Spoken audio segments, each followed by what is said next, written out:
don't think you guys really want to watch a time lapse. The first video I made when I came back from the ride, the forks went bad again halfway through the ride. It was bizarre. I've already changed the cones halfway through the ride. I was enjoying the ride, and it got stiffer and stiffer, and I started going all over the road like I was drunk. Obviously, you can't go at any speed with that. I just crawled home just to get home. So it's been rubbing here again, as you can see.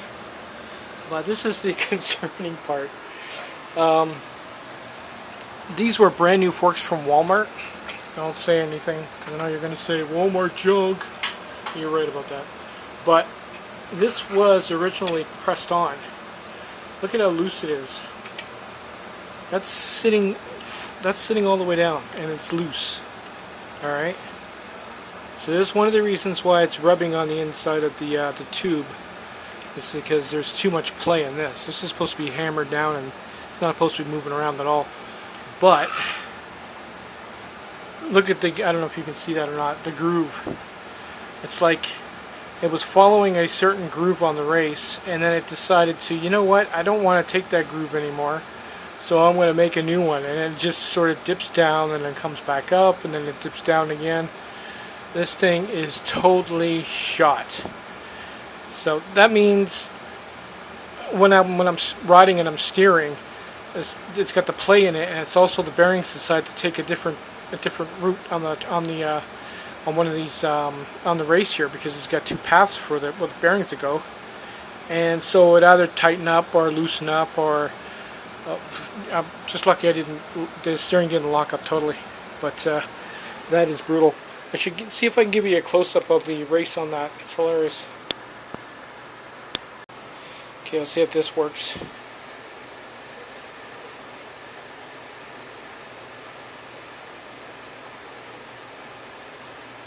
Right about there, you see how it's all wonky wonky? It's going up, it's going down, like a wave.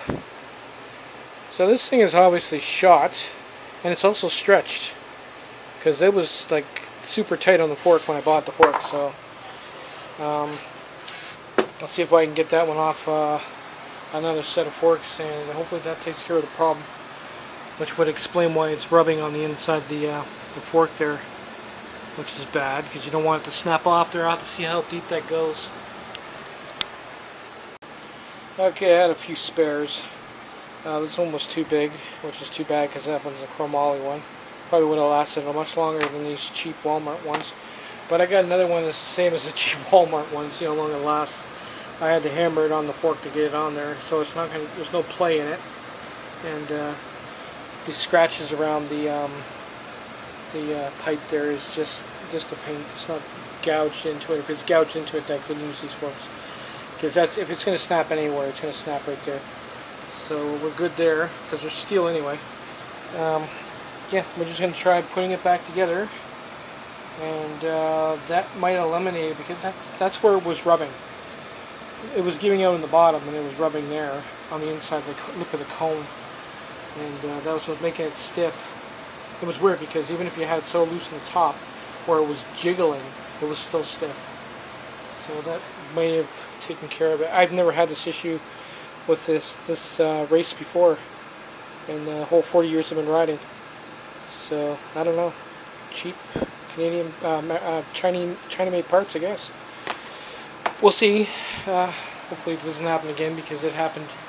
Like, I was doing like 65, and how do I explain it?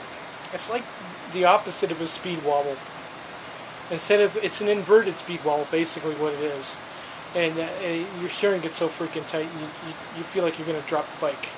So it's bizarre. I don't want it to happen again, especially if I go for a long ride. So let's throw it back together and see what happens. Well, that's what it was. It was the bottom race that was making all the problems. Well, I mean, obviously, you saw the one on the top was smashed. It didn't help much with the bottom.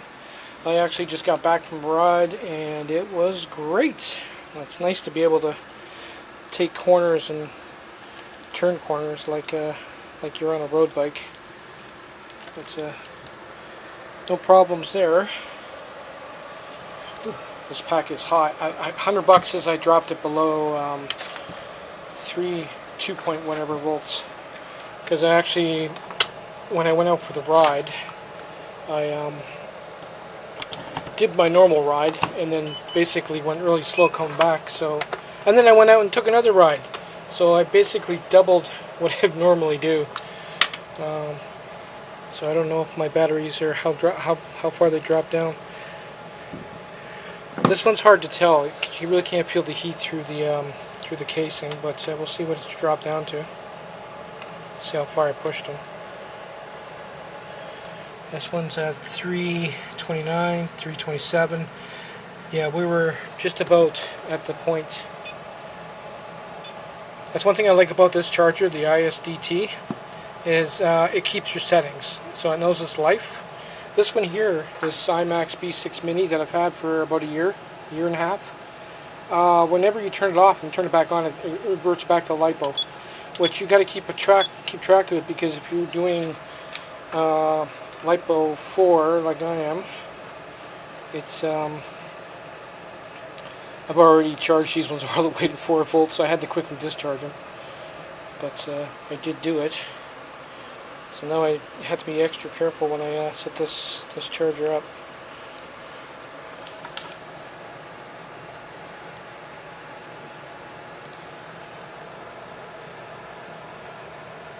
So that's why I haven't been doing any riding videos, because every time I take the bike out, there's something going wrong with it. But I think I got the headset problem taken care of. Now this one here, I'm pretty sure I dropped 327 isn't too bad. It is hot though. I'll have to keep an eye on that. I'm going to be adding to it anyway, so. But we're doing pretty good. Everybody's charging. Problem is solved. I'll keep an eye on that and see if it creeps up again. That is a bizarre issue. I'm going to see if I can get a close up of it for the for a screenshot. Later, guys.